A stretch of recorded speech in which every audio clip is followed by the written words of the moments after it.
Halo, apa kabar kamu profesional? Kita membahas lagi bagian kedua dari strategi baik dan strategi buruk ya. Jadi seperti yang saya jelaskan dalam video yang pertama, kita membahas good strategy and bad strategy karya Richard P.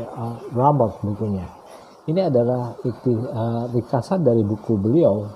Tapi kalau Anda ingin tahu lebih banyak mengenai strategi baik dan strategi buruk, tentu Anda harus membaca buku itu sendiri. Jadi membuat dan melaksanakan strategi adalah tugas utama seorang pemimpin, baik dia memimpin sebuah bisnis, organisasi pemerintahan maupun bidang lainnya. Karena seorang pemimpin yang baik, dia tidak peduli apa yang dikatakan oleh orang-orang di sekitarnya. Yang dia pedulikan adalah mengenai keberanian dia dalam mengeksekusi, ya, dalam tindakan-tindakan, atau dengan kata lain dia berani membuat aksi yang dia lakukan, dan dia berfokus kepada hasil, apakah hasilnya baik atau hasilnya buruk. Dia percaya pada sebuah proses, karena sebuah proses itu bukan hanya sebuah perjalanan, tetapi adalah waktu yang tepat untuk mempelajari apa yang dia lakukan. Kemudian dia mengevaluasi kesalahan-kesalahan yang telah dia lakukan di masa lalu, dan kemudian memperbaiki kesalahan tersebut untuk proses yang dia akan buat di masa mendatang, sehingga kesalahan-kesalahan yang muncul akan menjadi lebih sedikit, dan itu setelah dia mempelajari kesalahan-kesalahan di masa lalu. Ada satu hal yang harus kita tahu adalah pemikiran paling berjasa tentang strategi adalah penerapan kekuatan terhadap kelemahan.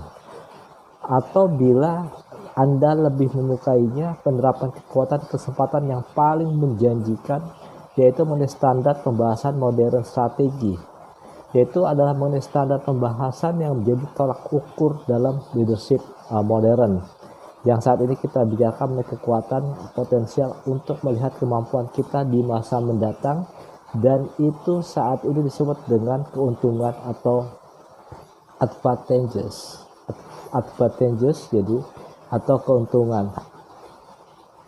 Dalam buku mengenai good strategy dan bad strategy karya Richard P.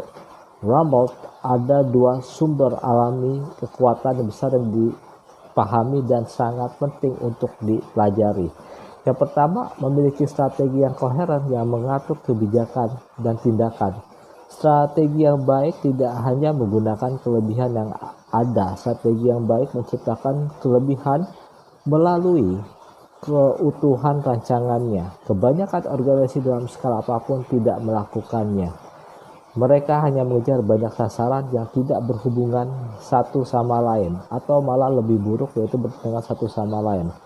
Penciptaan kekuatan baru melalui perubahan halus, ya, dalam cara pandang penataan ulang yang cerdas terhadap suatu situasi yang sangat kompetitif, dapat menciptakan pola kelebihan dan kekurangan yang baru.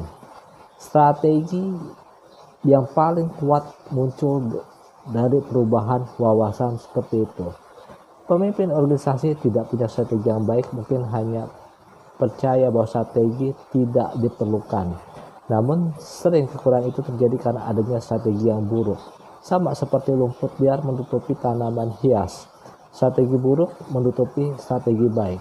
Para pemimpin yang mempunyai strategi buruk tidak hanya memilih sasaran yang salah atau membuat pelaksanaan yang salah, mereka juga mempunyai pandangan yang keliru tentang apa itu strategi dan bagaimana cara kerjanya.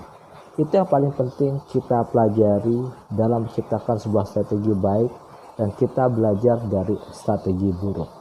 Ya saudara, ini adalah pembahasan kedua mengenai apa itu strategi baik atau strategi buruk. Baik, kita akan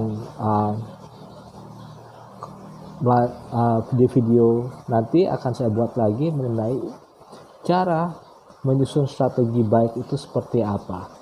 Baiklah, saya Septian Darto mengucapkan terima kasih.